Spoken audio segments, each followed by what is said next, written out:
C'est une courte semaine cette semaine. Notre équipe qui est en congé en fin de semaine, comme un peu tout le monde au Québec avec ce congé de Pâques. Je suis donc de retour avec vous autres. Oui. J'ai décidé de venir manger du chocolat, puis visiblement, vous n'avez pas eu le mémo.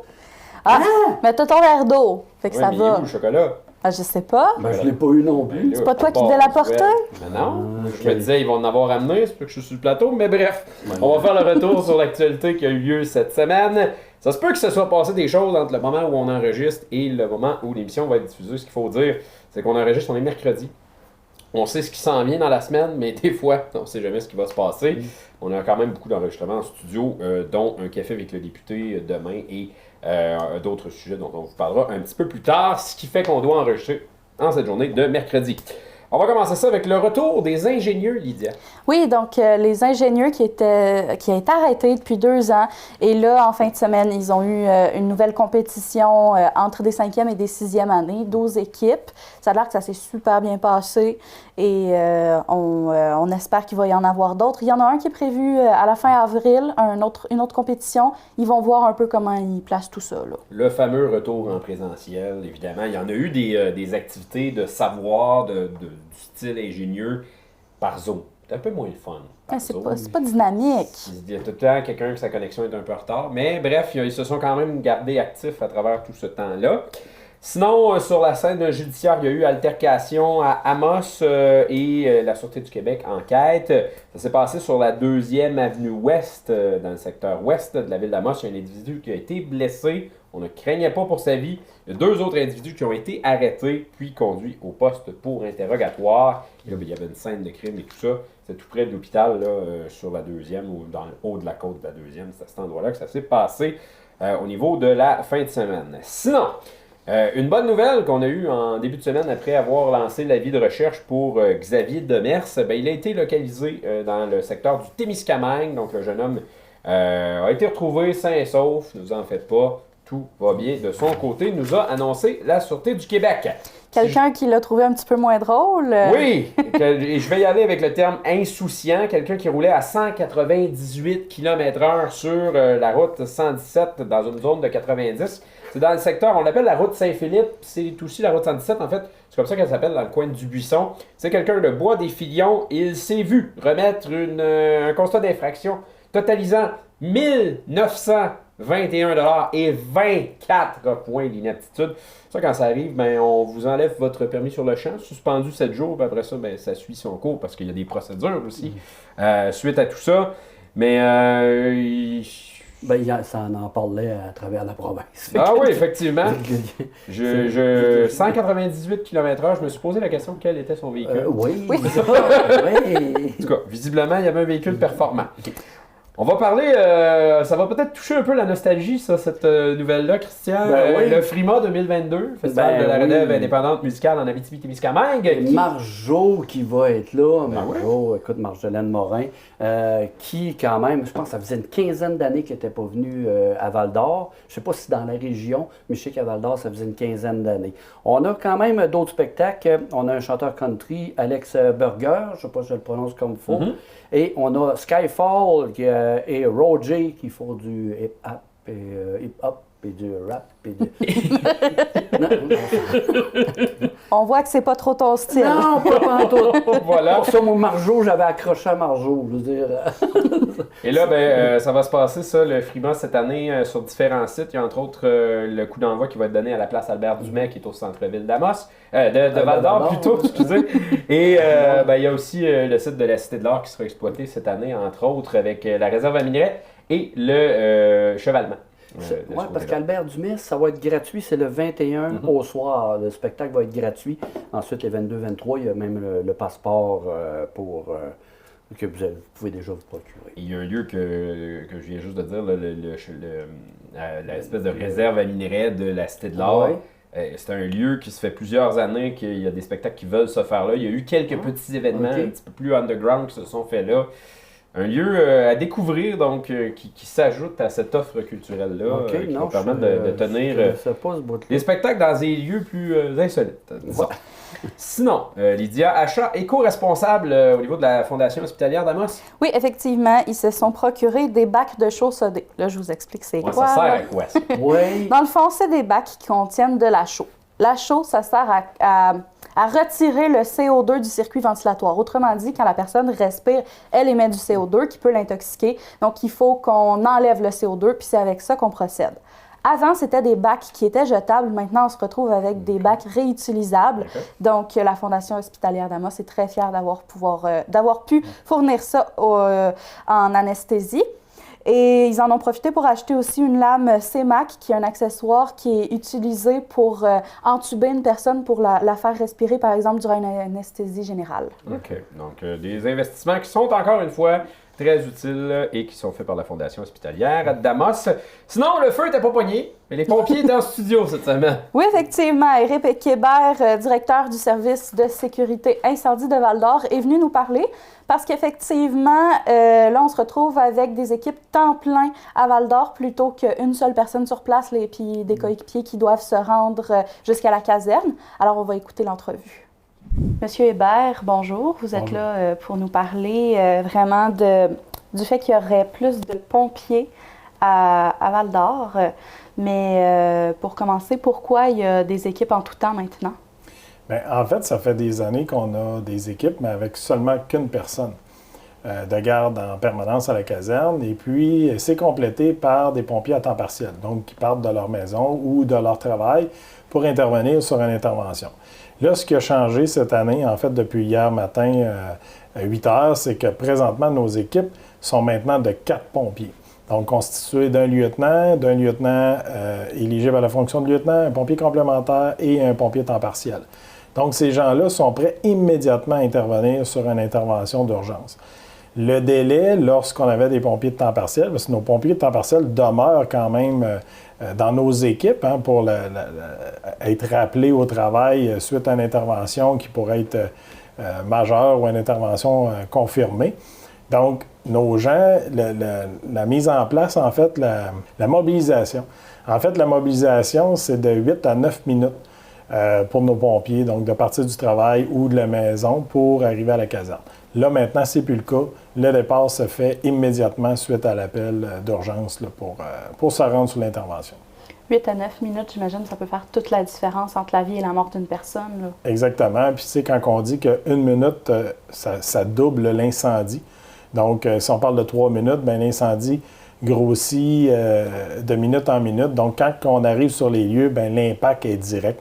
On la voit parce que, durant la pandémie, pour protéger nos équipes, on a confiné des équipes de pompiers en caserne pour éviter, là, vous savez, on était tous en confinement, donc pour éviter l'allée et venue de pompiers pour la contagion, bien, on l'a vérifié, on l'a fait, on l'a testé, et puis c'était très bénéfique pour nous.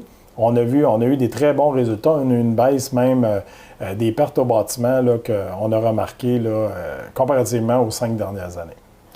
Est-ce que c'est grâce à la pandémie un petit peu que vous avez choisi cette option-là? Vous avez vu que c'était plus intéressant ou vous y songiez déjà à la base? J'y songeais déjà à la base et puis ça fait longtemps en fait que les services d'incendie essaient de se structurer et d'avoir encore plus de pompiers à l'intervention même. Et qu'est-ce qui est venu en plus appuyer nos décisions, notre projet, en fait, c'est les orientations ministérielles du gouvernement qui est venu dire, ben oui, d'avoir des pompiers en caserne, c'est bénéfique pour votre service. Et ça rentre en lien avec l'objectif principal, c'est de sauver des vies, sauver le maximum de biens et l'environnement. Donc, on vient stabiliser, en tout cas, nous, pour chez nous, à Val-d'Or, on venait stabiliser ça. C'est sûr qu'on avait aussi un recrutement important. Donc, ça va venir stabiliser nos équipes aussi. On est une entreprise, nous aussi, dans le même titre que les entreprises privées, puis la rétention de personnel est importante. Coalition Travail-Famille aussi, c'est très important. Donc, on avait beaucoup de difficultés à recruter. Et là, en venant stabiliser nos équipes comme ça, en mettant des pompiers temps plein, bien, ça vient justement là, régler cette problématique-là. Est-ce que financièrement, c'était peut-être un petit peu plus compliqué de faire ça? Est-ce que vous avez vraiment vous avez eu le budget de la municipalité? Comment ça a fonctionné? Oui, bien en fait, c'est qu'on avait les sous déjà. On avait déjà un budget pour ça. Dans le fond, il faut comprendre, c'est des postes temps partiels qui ont été modifiés en temps plein. Et le budget va se rééquilibrer là, par lui-même parce que, dans le fond, c'est des sous qu'on avait déjà. pour ça. Comme je vous dis, on l'a déjà testé dans le passé, donc pour nous, on le sait que ça fonctionne. Parce que lorsque les 4 pompiers sortent pour une intervention, bien, l'équipe n'est pas nécessairement appelée, les gens à temps partiel. Donc, c'est des heures qui sont récupérées comme ça. Pas les entraînements, mais les entretiens de caserne aussi sont faits uniquement par les pompiers temps plein maintenant. Donc, c'était une réorganisation, en fait, du service. Puis c'est suite à ça que notre projet a vu le jour.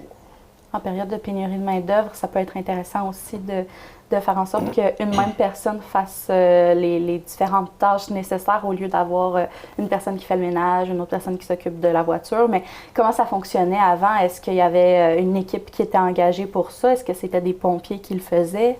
Oui, exactement. C'était des pompiers à temps partiel, donc à l'extérieur de leurs heures de travail et à l'extérieur de leur famille, de leurs heures familiales, venaient à la caserne, soit pour faire des entretiens, soit pour faire la prévention, cogner aux portes, etc., de faire des travaux caserne suite à des incendies et même la formation. Donc là, tout d'un coup, on vient dire à notre pompier temps partiel, bien, oui, tu vas intervenir sur des interventions, mais ça sera fondé. Donc, ça va être plus facile pour eux de se libérer de leurs tâches, soit au travail ou en famille, pour dire, bon, ben là, je m'en vais vraiment faire mon métier de pompier à temps partiel, donner un coup de main aux pompiers qui sont déjà présents sur l'intervention. Et c'est ça, c'est que du positif là, pour ça, pour nos pompiers. Et aussi, il faut dire que dans les 4 pompiers temps plein, il y a une plage qui est laissée à eux. Donc, il y a toujours le 4e pompier, en fait, c'est un pompier temps partiel. Donc, à tour de rôle, ils peuvent effectuer des heures puis faire les quarts de travail. Et il y a combien de pompiers temps partiel? En fait, on est 52 en tout. Il y a 32 pompiers temps partiel et le reste, là, c'est du temps plein, incluant l'état-major. OK. Comment ont reçu la nouvelle les pompiers qui allaient travailler temps plein maintenant?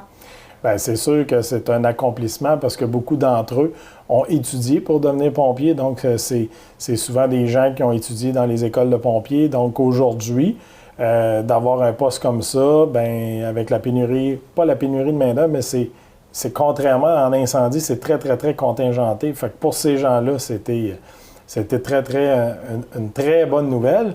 Et aussi, il y a des gens là-dedans qui n'avaient pas nécessairement étudié pompier, mais dans leur parcours avaient obtenu toutes les formations. Donc, aujourd'hui, c'est encore mieux pour eux. Ils ont fait un choix de carrière de continuer avec nous. Donc, nous, on s'en réjouit, là, c'est certain. C'est sûr que lorsqu'on fait des études pendant longtemps, on paye pour tout ça, on aime avoir un emploi temps plein si c'est ce vers quoi on veut se tourner, là. Donc, merci beaucoup, M. Hébert. Est-ce que vous aviez quelque chose à ajouter? Non, c'est tout. Parfait. Bien, merci beaucoup d'avoir été là. Merci. Lydie, avant de continuer, parce qu'on va parler de Landrienne, mais ça m'amène à te parler de ta nouvelle émission qui arrive sur nos ondes. On va donner plus de visibilité à chacune des petites municipalités de la MRC d'Abitibi. Effectivement. Donc, la nouvelle émission, Ma municipalité, a commencé... Bien, on a tourné lundi, c'est pas encore diffusé. Et on a eu Landrienne et aussi Pressac jusqu'à maintenant. On va avoir d'autres municipalités qui vont s'ajouter au fur et à mesure. Et le but, c'est vraiment de leur donner plus de visibilité pour qu'ils puissent communiquer avec les citoyens d'une autre façon, dans ce cas-ci, via la télé. Et Landrienne, justement, avait des bonnes nouvelles.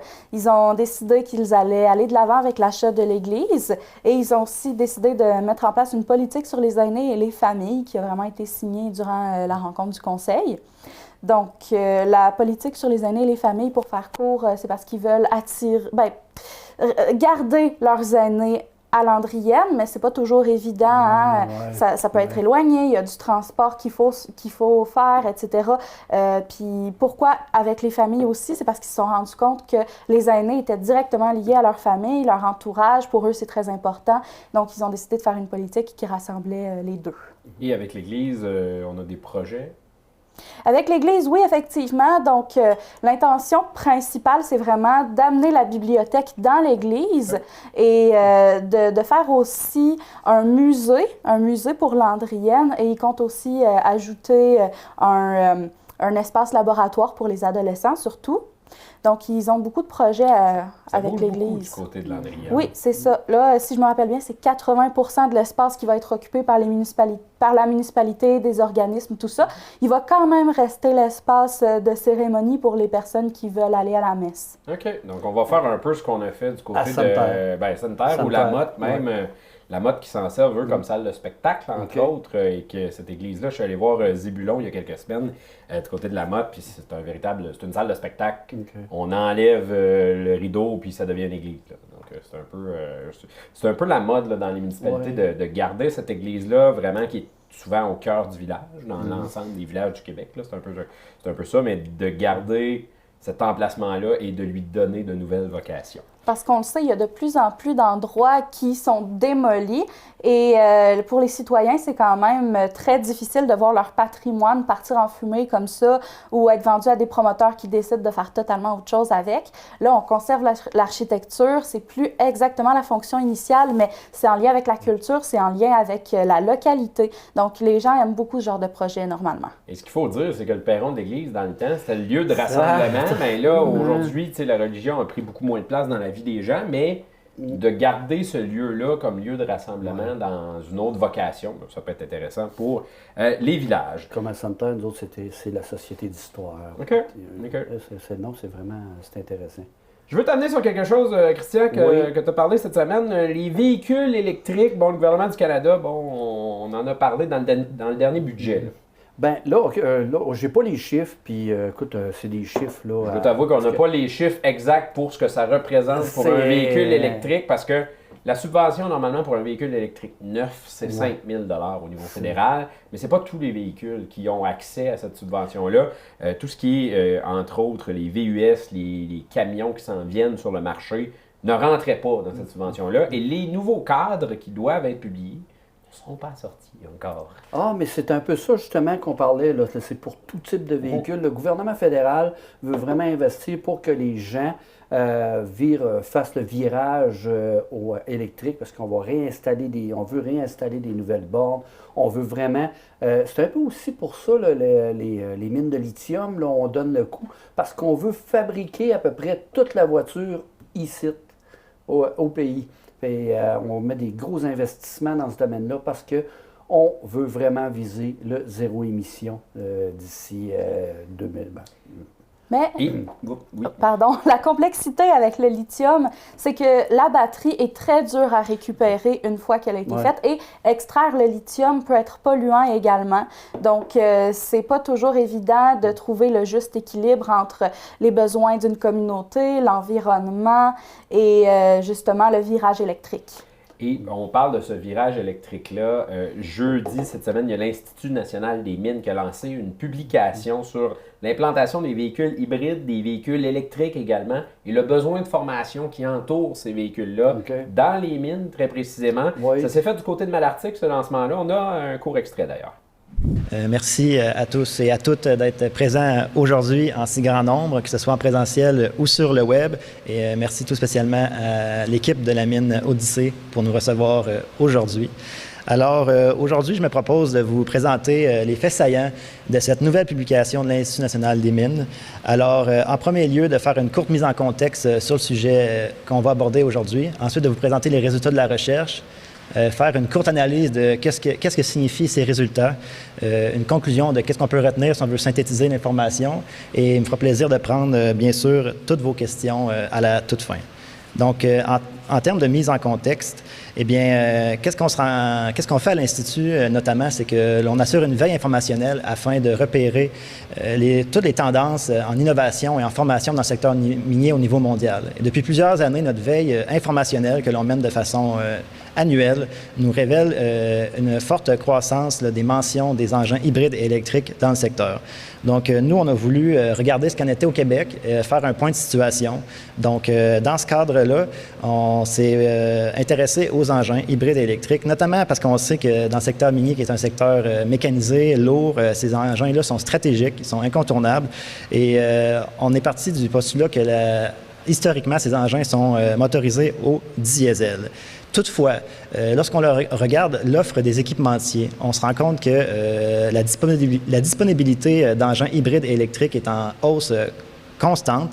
Et également, un autre indice qui nous pointe vers le fait que l'électrification est en marche, est en croissance, c'est également le nombre de mines à travers le monde qui mettent en place des parcs d'engins partiellement, voire même totalement électrifiés. Donc, en partant de ce contexte, on a essayé de regarder quels sont les facteurs qui favorisent et les facteurs qui peuvent freiner ou ralentir cette transition.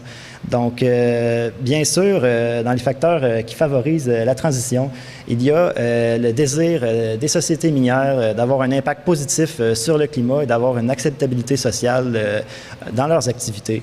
Également, la documentation et la littérature que nous avons pu consulter nous révèlent tous les éléments relatifs à la santé-sécurité dans le secteur minier qui peuvent être bonifiés par l'introduction d'engins hybrides et électriques que l'on pense notamment à la qualité de l'air dans les galeries souterraines reliées à la diminution ou même à l'élimination des gaz d'échappement, mais également tout ce qui est au niveau des vibrations et du bruit, les engins électriques étant associés à moins de vibrations et moins de bruit généralement. Finalement, un autre facteur très important, c'est la réduction potentielle des coûts d'opération. On pense notamment au carburant en moins qui est nécessaire pour alimenter les engins. Bien sûr, certains éléments également dans notre documentation que nous avons consultée dans le cadre de la recherche et de la littérature consultée peuvent expliquer pourquoi la transition se fait à un rythme modéré. Donc, un des éléments à prendre en compte, c'est la réalité propre à chaque mine. Les mines qui sont déjà existantes, qui ont une durée de vie courte, qui vont fermer au cours des prochaines années, ne peuvent pas nécessairement entreprendre cette transition en raison du manque de temps pour rentabiliser l'investissement. Également, le coût d'achat peut parfois être légèrement supérieur des engins électriques par rapport aux engins traditionnel au diesel. Une réticence parfois vers la prise de risque. On sait que le secteur minier, c'est un secteur où il y a beaucoup de prise de risque, ne serait-ce qu'en raison de la fluctuation des métaux, du prix des métaux ou des investissements majeurs qui sont nécessaires pour lancer une exploitation minière. Donc, également, l'élément qui ressort vraiment de façon majeure parmi toute la littérature consultée, c'est vraiment la disponibilité d'une main-d'œuvre qualifiée pour travailler auprès de ces engins. Donc, une société minière ne mettra pas en œuvre un parc d'engins si elle n'est pas capable de l'exploiter et de l'entretenir de manière optimale pour pouvoir avoir des activités efficaces et sécuritaires. Donc, quels sont l'impact de cette transition sur la main-d'œuvre? Mais lorsqu'on regarde encore une fois la littérature sur le sujet, on se rend compte que la quasi-totalité, en fait, la majorité des métiers et des professions du secteur minier vont être impactés d'une manière ou d'une autre par cette transition. On peut penser aux métiers en lien avec l'opération, les métiers en lien avec la maintenance, la supervision et même la planification des activités minières seront influencés d'une manière ou d'une autre. Tous ces gens devront tenir compte de l'électrification dans le cadre de leur travail quotidien. Par contre, lorsqu'on regarde plus spécifiquement quels sont les métiers qui devront le plus rehausser leurs compétences ou acquérir de nouvelles connaissances pour faire face à cette transition, on peut réduire le groupe à 4 métiers principaux. Ce sont les opératrices et les opérateurs des engins, les mécaniciennes et les mécaniciens de ces engins, les électriciennes et les électriciens, et finalement les métiers en assistance technique. Également, lorsqu'on regarde parmi ces 4 groupes, le métier qui devra le plus faire de développement de compétences pour faire face à cette transition, selon la littérature, ce sont bel et bien les mécaniciennes et les mécaniciens d'engins. C'est pourquoi notre rapport porte sur eux et elles. Donc, quelle est la question de recherche qui nous a porté durant ce rapport? Eh bien, on voulait savoir quel est le portrait de la planification des sociétés minières face à cette transition.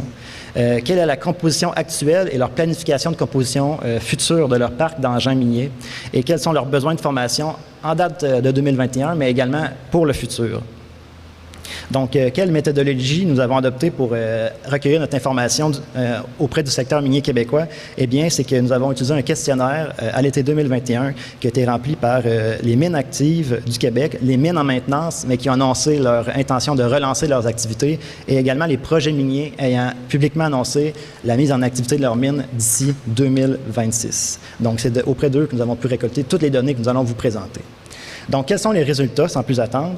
Donc, au niveau de la planification, je dirais même presque de la vision de l'industrie, en ce qui a trait à la transition vers les engins hybrides et électriques, eh bien, on se rend compte que 92% des entreprises sondées mentionnent qu'elles estiment que leur industrie à laquelle elles appartiennent, donc l'industrie minière, va s'élancer dans cette transition d'ici 2030, avec 8% qui se disent en désaccord avec le fait que l'industrie va s'élancer dans la transition d'ici 2030.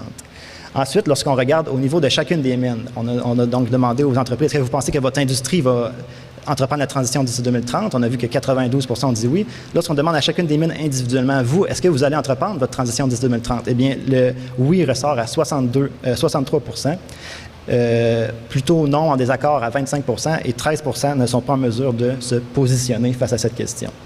Ensuite, on a voulu vraiment savoir, d'accord, donc une majorité veulent entreprendre la transition d'ici 2030, mais est-ce que vous avez en interne un document corporatif officiel qui vise à baliser cette démarche, à la structurer? Donc, on se rend compte que près de 40% des entreprises avaient en 2021 un plan ou étaient en train de travailler sur ce plan interne pour baliser cette démarche et donc dire le sérieux, lorsqu'on est rendu avec un plan en interne pour le faire, le sérieux de la démarche. Donc, ensuite, on a voulu évaluer la composition des parcs d'engins hybrides des parcs afin de voir le nombre ou le pourcentage de modèles hybrides ou électriques dans les parcs en date de 2021. Eh bien, ce qu'on se rend compte, c'est qu'au niveau des modèles hybrides, 5% des mines mentionnent avoir plus de 10% de leur parc qui est composé de modèles hybrides en date de 2021. Et en ce qui concerne les modèles électriques, en fait, aucune mine participante n'a mentionné que plus de 10% de son parc était constitué de modèles électriques en date de 2021. C'est donc dire que la présence d'engins hybrides électriques était faible en date de 2021. Mais ce qui est intéressant, c'est de se projeter à l'horizon des prochaines années et de voir à partir de quelle période les mines et les projets miniers estiment que la majorité de leur parc sera constituée de tels modèles, c'est-à-dire les modèles hybrides électriques. Donc, quand on regarde les projets miniers, donc les mines qui sont actuellement en développement et qui vont entrer en opération d'ici 2026, eh bien, on se rend compte que 80% d'entre elles mentionnent que leur parc sera constitué majoritairement d'engins hybrides électriques d'ici 2030. Lorsqu'on regarde les mines qui sont déjà actuellement en date de production, c'est plus vers la période 2031-2035 que la majorité du parc sera électrifiée. Ce qui nous amène à avoir des dates moyennes. Donc, il faut faire attention avec les moyennes. On sait que ça peut être influencé par des données, mais en grosso modo, on peut se rendre compte que 2034, c'est le chiffre où la transition sera effectuée dans son plus grand ensemble, c'est-à-dire que la majorité des engins dans nos mines au Québec seront électrifiés. Bien sûr, il y a des distinctions à faire. On se rend compte que les projets miniers ils investissent pour la transition et dès 2028, eux, ils affirment que la majorité de leur parc sera électrifié, alors que c'est davantage 2036 pour les mines actives qui doivent repenser notamment leurs infrastructures pour permettre une telle électrification. Donc, on en vient au cœur de notre recherche qui était vraiment comment qualifier notre main-d'œuvre et quels sont les besoins de qualification de notre main-d'œuvre, particulièrement les mécaniciennes et les mécaniciens, pour faire face à cet enjeu. Eh bien, on se rend compte qu'en date de 2021, lorsqu'on questionne les mines actives, 37% d'entre elles voulaient affirmer avoir un besoin de former la majorité de leurs mécaniciennes et leurs mécaniciens à l'entretien et à la réparation des engins hybrides électriques. Donc, plus du tiers des gens en 2021 exprimaient un fort besoin de formation. Et lorsqu'on se projette à l'horizon 2030, eh bien, c'est près d'une mine sur deux qui sera active en 2030 qui mentionne que la majorité, donc 46%, près d'une mine sur deux qui mentionne que la majorité de ces mécaniciennes et de ces mécaniciens auront dû recevoir une formation formelle et qualifiante en entretien d'engins hybrides électriques. Donc, on voit que les besoins de formation sont réels et conséquents.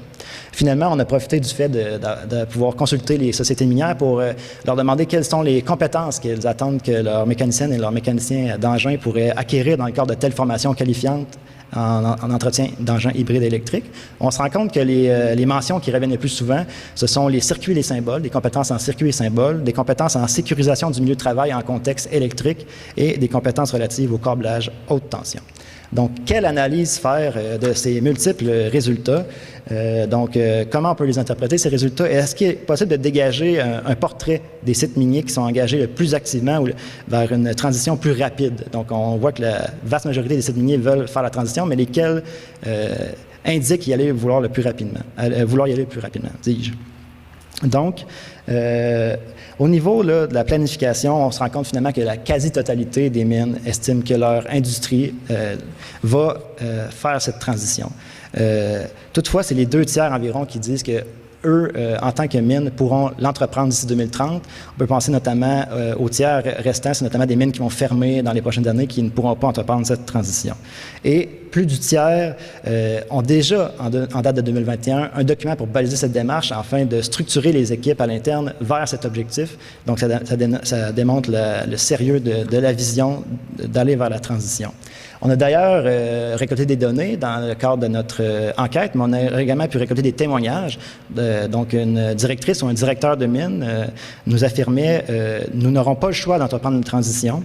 J'ai déjà travaillé dans des mines hors Québec qui ont commencé leur transition et il en résulte un meilleur environnement de travail, moins de dépendance aux hydrocarbures et un meilleur bilan pour l'environnement. » Ensuite, on a voulu analyser la composition des parcs actuels et futurs. On se rend compte qu'en date de 2021, la présence des engins hybrides électriques était relativement faible au Québec, mais que d'ici l'horizon 2035, c'est 42 % des entreprises qui estiment que la majorité de leur parc sera électrifié.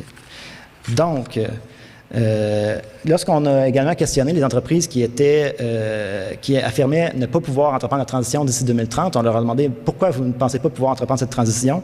Le principal défi qui a été mentionné par ces entreprises, ce sont la disponibilité d'une main-d'œuvre qualifiée pour entreprendre la transition et en second lieu, les coûts.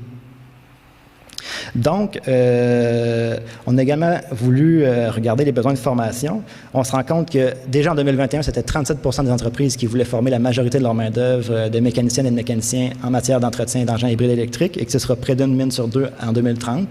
Et on se rend compte que oui, ces besoins de formation est alimenté par le fait logique qu'il va y avoir de plus en plus d'engins hybrides électriques dans les mines, donc un besoin de formation en découle logiquement, mais également une donnée pertinente que vous pourrez retrouver dans le rapport, c'est le fait que plus de 70 % des mines mentionnent qu'il sera un prérequis d'avoir reçu une formation pour pouvoir même travailler auprès de ces engins. Donc, la quantité rentre en ligne de compte pour expliquer les besoins de formation, mais également les prérequis, notamment en matière de santé et sécurité.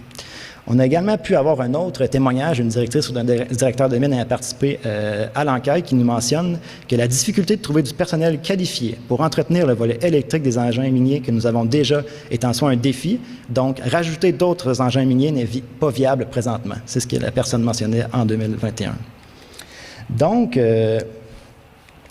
finalement, pour terminer, on a essayé de faire une typologie des mines qui se dirigent plus rapidement vers la transition, bien que l'essentiel des mines se dirige vers là, comme on a pu le constater. Donc, quand on compare les résultats des mines actives et des projets miniers, on se rend compte que ce sont les projets miniers qui veulent mettre en place un parc électrifié le plus rapidement, notamment parce qu'ils, puisqu'ils sont encore en développement, ils peuvent planifier dès en amont leurs infrastructures électriques pour pouvoir favoriser ce déploiement. Donc, c'est ce qui explique que les projets miniers indiquent être engagés dans un processus de transition plus rapide. Ensuite, on a pu comparer les mines à ciel ouvert et les mines souterraines du Québec. On se rend compte que ce sont les mines souterraines qui indiquent vouloir faire leur transition de manière plus rapide, notamment en raison de la possibilité pour elles d'avoir des bénéfices en santé et sécurité, des économies de coûts d'exploitation, notamment reliées à la diminution des besoins de ventilation et la disponibilité vraiment importante des équipements auprès des équipementiers. On a par la suite, finalement, pu comparer les mines qui sont situées au nord du 49e parallèle relativement aux mines situées au sud. Et ce qu'on se rend compte, c'est que les mines situées au sud indiquent vouloir faire une transition plus rapide vouloir faire une transition plus rapide que les mines situées au nord de ce 49e parallèle. Donc, en conclusion, que retenir de ce rapport? Eh bien, c'est qu'en date de 2021, les engins étaient peu présents, les engins hybrides électriques étaient peu présents dans les parcs, mais que leur présence ira en s'accroissant de façon constante jusqu'en 2030 puis 2035, et que des plans sont en place dans beaucoup d'entreprises pour ce faire, et que par conséquent, les besoins de formation vont également, eux, aller en s'accroissant. Que le principal défi des entreprises qui ont mentionné ne pas pouvoir entreprendre la transition d'ici 2030 se trouve au niveau de la disponibilité d'une main-d'œuvre qualifiée pour soutenir cette transition et que finalement certains types de mines ou de sites miniers ont indiqué être engagés dans une transition qui va se faire plus rapidement que d'autres types de sites miniers. Donc, je vous remercie énormément pour votre attention et puis il me fera plaisir de prendre toutes vos questions. Il y a eu un reportage d'enquête, je ne sais pas si vous l'avez vu passer, Radio-Canada qui a fait un reportage d'enquête sur des véhicules électriques, des gens qui étaient déçus. J'ai d'ailleurs vu quelqu'un sur notre statut qui a commenté en disant « Ouais, ça donne pas le goût en regardant le reportage d'enquête ». Je suis moi-même propriétaire de véhicules électriques. Je dois vous dire qu'en écoutant ce reportage-là, je me suis dit « Ok, ce sont des gens qui étaient mal informés avant de choisir leur véhicule, qui se plaignent dans le reportage du manque d'autonomie, de tout ce que ça implique, parce que posséder un véhicule électrique, c'est pas juste avoir un véhicule comme avoir un véhicule à essence. Ouais. C'est d'adopter le mode de vie électrique et d'adapter sa conduite, sa façon de faire et un peu tout ce qui entoure la conduite automobile, là, parce que ça se conduit comme une voiture à essence. Mais bon, la régénération d'énergie, ça n'existe pas dans une voiture à essence. Le calcul un peu de comment on va dépenser cette énergie-là, c'est sûr que si on accote le pied au plancher tout le long du voyage, ben, on va dépenser beaucoup plus d'énergie que si, par exemple, on maintient notre vitesse à 100 km/h. C'est un exemple comme ça, là. Donc, j'ai vu ce reportage-là, j'en ai entendu parler dans les commentaires, j'ai vu des gens qui en parlaient justement. Il y a un manque d'informations chez ces gens-là. Je connais zéro bonne base. C'est la chose, c'est qu'il n'y a pas beaucoup au Québec. Ici, on a la chance en Abitibi-Témiscamingue d'avoir des concessionnaires qui s'y connaissent au niveau véhicule électrique, qui sont capables d'informer les gens quand vient le temps d'acheter un véhicule électrique. Mais il faut prendre le temps de regarder, il faut prendre le temps d'évaluer nos besoins avant d'acheter un véhicule électrique parce que non, ça ne convient pas à tout le monde. En ce moment, dans ce qui est sur l'offre sur le marché, de plus en plus, il y a de nouvelles options qui s'en viennent. Et ça va être à suivre dans les prochaines années. Là, on voit les camionnettes comme Ford, le fameux F-150 qui va avoir une version électrique à partir de cette année. D'ailleurs, les commandes pour cette année sont déjà pleines, là, mais ça donne le ton à ce qui s'en vient pour les prochaines années et ça ne fera qu'évoluer d'année en année. Et j'ai fait l'achat d'un cadre de golf cet été. Électrique. Super si tu le plugues. Fait que ça va m'habituer tranquillement aux voitures électriques. Pas pareil, pas pareil. Je te prêterai mon auto. On s'en parlera. On en reparlera. On va parler du festival Petit Bonheur. J'ai le goût de vous lancer un peu les deux parce que tu fais partie de la programmation. Effectivement, je ne suis pas une grande tête d'affiche. J'ai une présentation le 13 mai, si je ne me trompe pas, à 17h à la bibliothèque. Et dans le fond, je vais présenter un Kamishibai qu'on avait déjà parlé un petit peu dans l'émission. On a appris l'autre jour qu'est-ce qu'était un Kamishibai. Si vous n'étiez pas là, vous irez réécouter l'Actu Plus il y a 2 semaines, la semaine passée. Ça fait pas si longtemps. Il y a 2-3 semaines. Là, c'est quoi là? Vous retrouverez ça. C'est l'entrevue avec Chloé Gingras. Là. Okay. Donc, tu vas présenter un Kamishibai. Il va y avoir toutes sortes de trucs. Ce qu'il faut savoir, c'est que le festival Petit Bonheur, c'est un festival pour les 0-6 ans, si je comprends bien.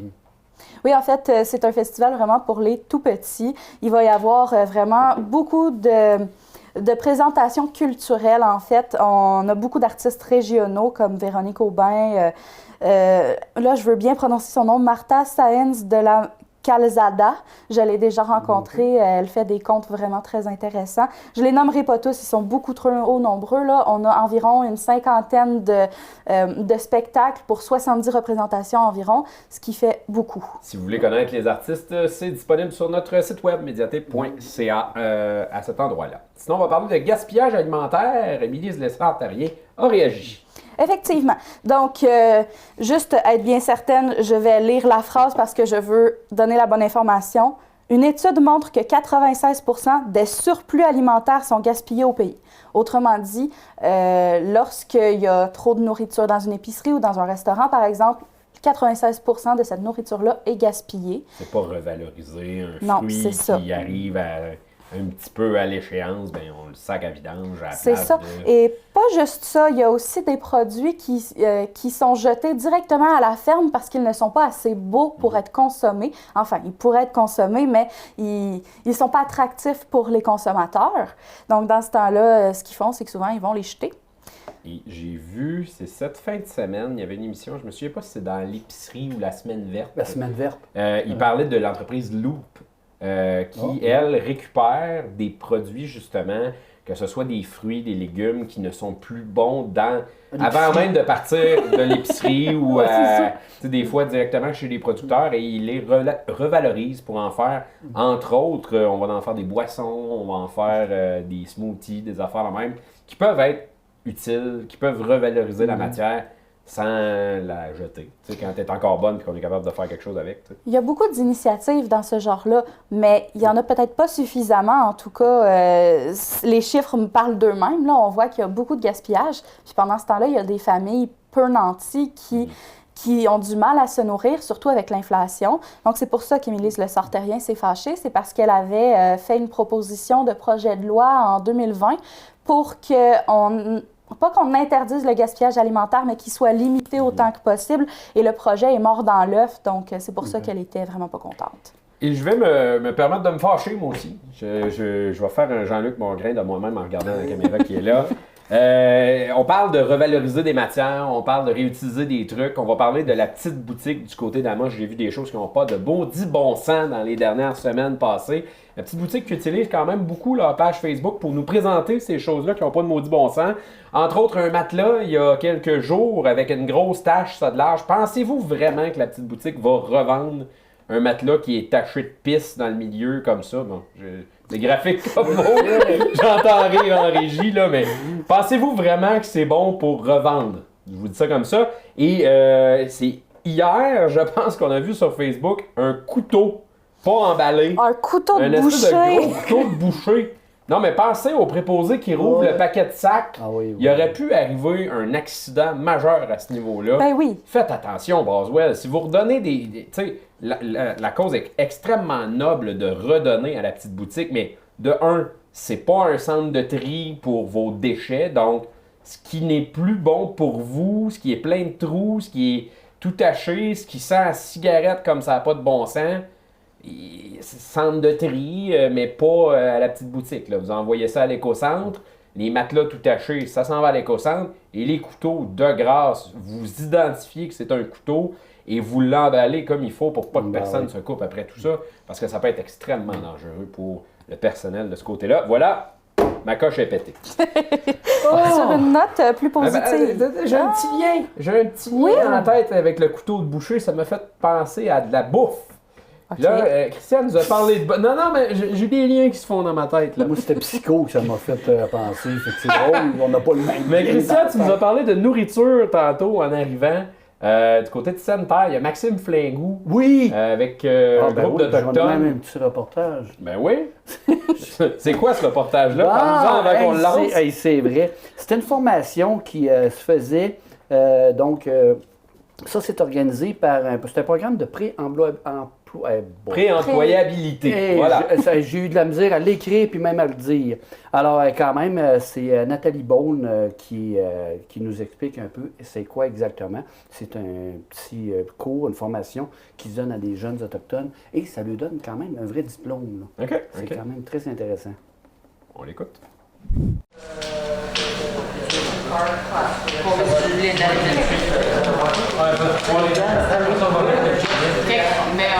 Bien, dans le fond, la formation, c'est un programme pour le programme de préemployabilité. C'est une formation, dans le fond, qui s'adresse spécifiquement au niveau autochtone pour les préparer sur le marché du travail. Donc, les aider à avoir une routine, donner vraiment une saine habitude de vie, donc mieux manger, etc. Donc, j'ai parti avec le Centre de formation professionnelle Arikana et du Lac-Abitibi. On a monté une formation, mais spécifiquement selon les besoins de la clientèle, donc évidemment intégrant la culture autochtone, intégrant justement les saines habitudes de vie, donc évidemment comment faire des choses pour bien manger, en étant justement avec des choses qu'on voit à tous les jours. Fait qu'évidemment, notre clientèle, ils viennent ici une fois par semaine. En juin, ça va aller à 2 fois par semaine. Donc, on a des recettes. Donc, on a un chef, Maxime Flingou, qui a son restaurant à Amos, le Flingou, pour justement nous montrer à faire de la cuisine, mais de la cuisine santé. Donc, aujourd'hui, on est en train de faire, justement, on a fait des pâtes de tortillas. On fait de la viande chiso. Évidemment, chaque semaine, on apprend des choses qui sont différentes et qui sont très simples à faire. Et la clientèle, lorsqu'on a terminé notre journée, donc ils partent avec ce qu'on a cuisiné dans la journée. Donc ça leur fait dans le fond, différents repas. Évidemment, ils peuvent, dans le fond, mieux manger aussi. Et le chef s'adapte à nos demandes. Donc, si on veut apprendre à faire, comme la semaine passée, on a voulu apprendre à faire des pâtes fraîches. Donc, on a appris à faire vraiment là, nos pâtes, à faire du spaghetti, des raviolis. On a fait tout de A à Z. Il nous a expliqué comment faire, il nous a apporté dans le fond, l'instrument pour le faire. Donc, chacun, on pouvait faire les pâtes. Et évidemment, ben, on a tout le temps une petite période de dégustation. Fait qu'évidemment, on goûte avant de partir. Puis évidemment, ben, on fait nos commentaires, nos demandes spéciales. Fait que chaque semaine, on envoie des petites demandes aux profs, puis ils nous donnent des suggestions de qu'est-ce qu'on pourrait faire. Fait qu'évidemment, là, on peut avoir différentes viandes là, à traiter différemment. Championnat régional de cheerleading. Donc, Amos était en 2e place. Non, OK, c'était pas ici. Non, faut faire des affaires Donc, de même. Amos a eu la médaille d'argent. Ben, médaille, en tout cas. Ils avaient la place argent pour Kodiak de niveau 2. Okay. Rappelons quand même qu'il y a la Mossoise Danica Provencher qui faisait partie auparavant du Kodiak, qui va représenter notre province, si je ne me trompe pas, au championnat du monde. Non, ça doit être le Canada dans ce cas-là, à Orlando du 20 au 27 avril. Donc, on lui souhaite bonne chance. Oh. Et je connais des parents qui étaient du côté de la polyvalente, le Carrefour en fin de semaine, qui m'en ont parlé en fin de semaine de cette compétition-là. Ça a l'air que c'est bien, bien beau de voir tout ça, puis de voir cette reprise-là, parce qu'encore là, ça fait 2 ans qu'il n'y a pas eu de cheer dans des grosses compétitions, puis les rassemblements dans le gymnase, puis toute la grosse installation. Fait que, alors que l'ambiance était là, puis c'était un peu comme dans un film, ce qu'on me disait, là, de voir tout ça aller. Sinon, ben, on a eu des nouvelles de la COVID, parce qu'on ne peut pas passer à côté. D'ailleurs, si vous êtes à la maison, j'imagine que vous connaissez quelqu'un dans votre entourage qui a la COVID. Parce que si vous n'en connaissez pas, vous ne voyez pas beaucoup de monde dans votre entourage dans les derniers jours. C'est difficile de ne pas mettre le pied à quelque part et d'entendre parler de la COVID ces temps-ci. On nous disait entre autres que la situation un peu partout au Québec, bon, évidemment dans les hôpitaux, c'est encore critique. Il y a la moitié des patients qui sont hospitalisés avec la COVID, qui ne sont pas des patients qui sont hospitalisés pour la COVID. Okay. Nuance. Par contre, ce qu'on nous disait, là, c'est que la 6e vague, ça va faire mal. On fait aussi la notion de délestage, là, la crainte de délestage en ce moment. Il manque beaucoup de monde, beaucoup d'employés du réseau de la santé dans le réseau en ce moment. Et évidemment, ben, il y a beaucoup de cas en ce moment, donc c'est difficile dans les hôpitaux. Luc Boileau, par contre, questionné à savoir est-ce qu'on recommande aux gens de ne pas se voir pour Pâques? Ça, c'était la grosse question à l'approche du congé de Pâques. Il n'est pas question de nouvelles règles de dire vous n'avez pas le droit de vous voir à Pâques. Il a dit soyez responsables, faites attention aux personnes vulnérables, mais on ne vous demande pas d'arrêter de vous voir. Il n'y a pas de règle de ne pas voir personne de ce côté-là. Et on parle de Pâques, ça me fait penser aussi au conseil qu'a lancé l'organisation d'H2O, qui était sur nos ondes. Ou tu pars, je pensais chocolat. Bien, justement, ce lien-là. Non, c'est ça le lien. C'est que l'organisation d'H2O était dans nos studios mercredi midi pour lancer la course l'Express H2O des Jardins. Et ce qu'il disait, c'est là, vous allez manger du chocolat toute la fin de semaine. Mais à partir de mardi, si je ne me trompe pas, les inscriptions sont ouvertes sur le site web d'H2O pour s'inscrire au marathon, demi-marathon, 10 km, 5 km, le 1 km des enfants. Donc, commencez donc à vous entraîner après la fin de semaine, après avoir mangé du chocolat. Oui, c'était ça le message que lançait H2O dans son lancement sur nos ondes, que vous pouvez d'ailleurs voir dans notre programmation de temps en temps. Là. Ce lancement-là va rejouer quelques jours. Vous allez pouvoir connaître les détails de la course, les petits trucs. Et là, ce qu'il faut savoir, c'est que cette année, H2O tombe en même temps qu'un autre événement majeur et mondial. Le Tour de l'Abitibi a lieu en même temps qu'H2O. Et j'en parlais un petit peu avec les gens de l'organisation tantôt. Ça va être un beau casse-tête de circulation parce qu'il va y en avoir du stock du côté d'Amos. Si jamais vous avez prévu venir à Amos et que vous n'êtes pas à Amos en ce moment et que vous avez prévu venir durant le festival H2O et que vous voulez prendre une chambre d'hôtel, je vous recommande de faire vos téléphones tout de suite parce que d'après moi, il n'en reste pas beaucoup. Parce que Amos, c'est la ville haute. Oui, Amos, c'est la ville haute du Tour de l'Abitibi. Ce qu'il faut savoir, c'est que les épreuves, là, puis en tout cas, ça sera annoncé un petit peu plus tard, là, mais il y a des épreuves à l'extérieur de la ville haute des fois durant le tour. Il risque d'être durant H2O.